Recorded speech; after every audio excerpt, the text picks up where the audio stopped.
Hi, my name is Skye Heckman, and I am an occupational health consultant here to speak with you at the Chrisley Catering's 6th annual Food Safety Workshop about foodborne illnesses and how you can avoid them in your business and in your home life. Today I would like to discuss with you what a foodborne illness is, which pathogens commonly cause them, how these pathogens cause illnesses, risk factors for food poisoning, symptoms, treatment, and most importantly, prevention, and the HACCP model that Chrisley Catering has recently adopted. Foodborne illness is what we commonly refer to as food poisoning. It is irritation or infection of the GI tract due to eating contaminated foods. The contamination can happen at any point during the processing or production of the food. These illnesses are usually short-lived and resolve on their own, but there can be serious complications. Approximately 48 million people in the United States experience foodborne illness each year. Approximately 128,000 are hospitalized, and approximately 3,000 die from complications of food poisoning each year. Pathogens causing foodborne illnesses can be bacteria, viruses, parasites, or any of their related toxins. Some of the most common pathogens to cause foodborne illnesses include Salmonella, Clostridium perfringens, Campylobacter, Staphylococcus aureus, E. coli, especially the O157H7 strain, also known as EHEC, Listeria, Norovirus, Clostridium botulinum, Giardia, Rotavirus, Shigella, and Vibrio vulnificus. Salmonella is a bacteria that very commonly causes food poisoning. Its onset of symptoms is approximately 1 to 3 days. Salmonella can be contracted from raw and undercooked eggs, undercooked poultry and other meats, raw fruits and veggies, unpasteurized milk, and other dairy products. Salmonella can be transmitted through contact with infected animals or any infected individuals that may have handled the food after leaving the restroom without washing their hands. Salmonella can be prevented by cooking foods thoroughly to the recommended temperatures, washing raw fruits and vegetables, and washing hands, especially after a trip to the bathroom. Clostridium perfringens is another bacteria that can cause foodborne illness.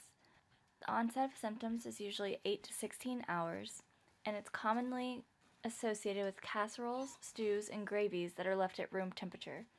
It can also be associated with undercooked meats. Clostridium perfringens is sometimes called the buffet germ because it grows quickly in large portions of food. Dividing big meals into smaller quantities when refrigerating can help prevent C. perfringens. Campylobacter is another one of those bacteria that can cause foodborne illness. It usually shows its symptoms in 2 to 5 days. Raw poultry and other undercooked meats, unpasteurized dairy products, and contaminated water are all ways that Campylobacter can enter the body. Campylobacter can be prevented by using separate cutting boards for raw meats and cooking to the appropriate temperatures. Staphylococcus aureus is a well-known gram-positive bacteria that causes many different diseases, including foodborne illness. Its onset of symptoms is very fast, only 1 to 6 hours after consumption. Staph aureus commonly contaminates prepared salads such as ham, egg, tuna, chicken, potato, and macaroni. It can also contaminate meats, cream sauces, cream-filled pastries, and sandwiches. You can prevent food poisoning due to Staph aureus by washing your hands and not preparing food if you have another kind of staph-related infection. E. coli is a very popular gram-negative bacteria. Its onset of symptoms is 1 to 8 days. The majority of foodborne illnesses caused by EHEC is due to undercooked ground beef. E. coli infections can be prevented by cooking beef thoroughly, keeping cooking surfaces clean, and avoiding swallowing pool, pond, and lake water. Listeria is a unique bacteria, as it can grow in refrigerated temperatures. Its onset of symptoms is 9 to 48 hours. It often contaminates pre-cooked lunch meats and unpasteurized milk and cheeses. Reheated, pre-cooked foods can help to prevent listeria, as can keeping a clean kitchen and refrigerator. Norovirus can be contracted several times throughout one's life. It can be transmitted by direct contact with a sick individual, especially in large crowds, but it can also be transmitted through food and drink. Its onset of symptoms is 12 to 48 hours after exposure. Hand washing and not handling food while sick are good ways to prevent the spread of norovirus. Clostridium botulinum is a bacterial cause of food poisoning.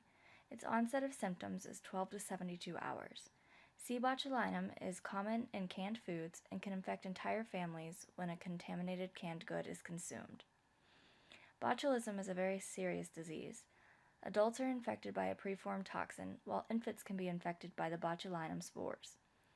Botulism can be prevented by acid preservation at low pH, boiling of food to destroy the toxin, although spores won't be destroyed, and not giving honey to infants.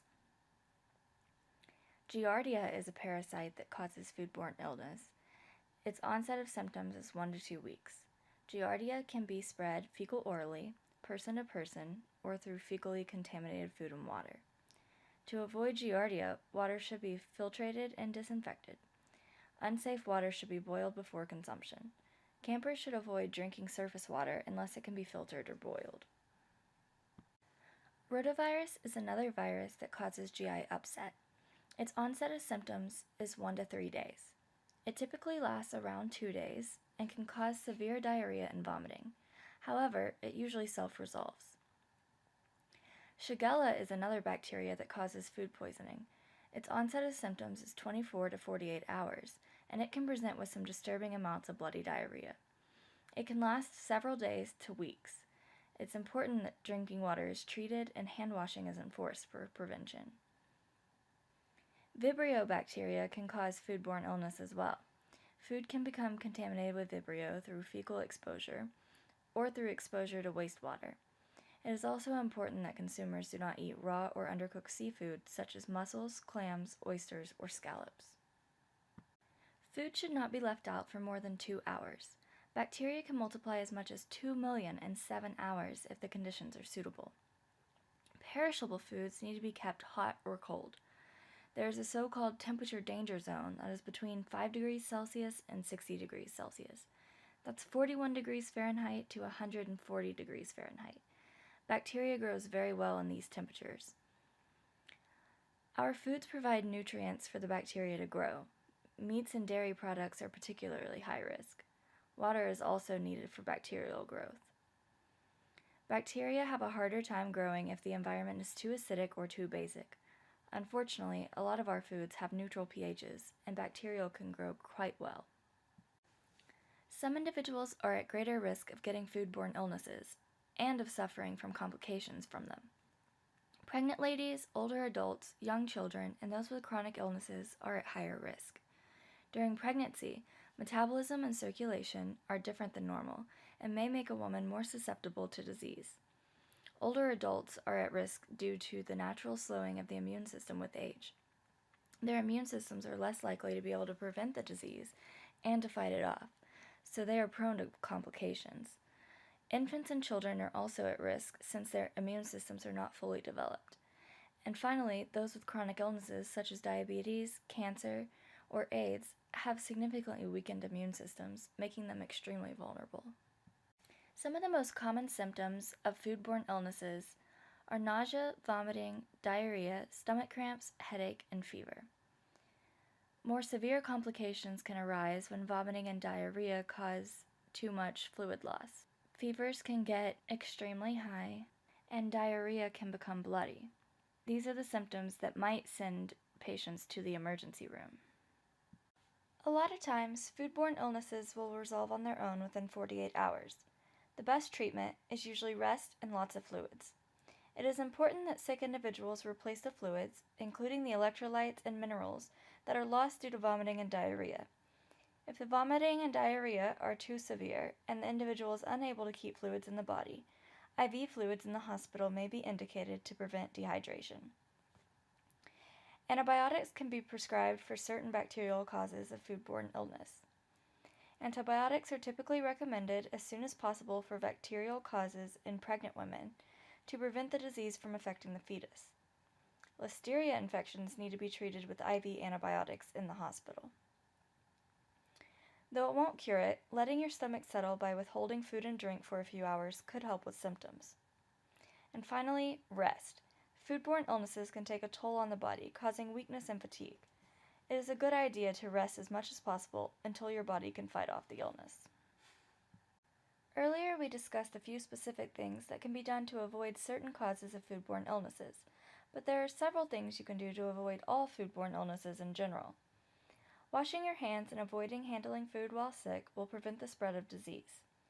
Cleaning countertops and cooking utensils can prevent cross-contamination, and so can keeping raw foods separate from cooked foods on cutting boards and other surfaces.